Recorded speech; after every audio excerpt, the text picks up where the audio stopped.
Özünü fəda edən birisənsə, bu video tam sənin üçündür. Adətən seanslarda müşahidə etdiyim nüanslardan biri də psixoloji narahatlıq yaranana qədərki dövrdə həmin şəxslərin özlərinin potensialından daha artıq, daha çox yük götürmələridir.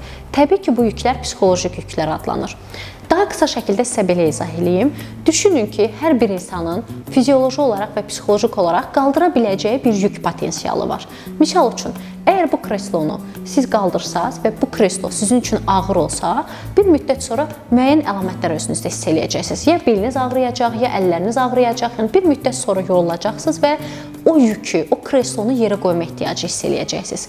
Psixoloji yüklər də belədir. Əgər həmin yük sizin potensialınızdan, qaldıra biləcəyinizdən qat-qat yüksəkdirsə, bir müddət sonra özünüzdə psixoloji narahatlıqların əlamətini hiss eləyə bilərsiniz. Əgər sizdə hal-hazırda özünüzdə yorulmuşluq, tükənmişlik hiss eləyirsinizsə, bəlkə də əlinizdəki kreslonu, psixoloji yükü yerə qoymağın tam vaxtıdır.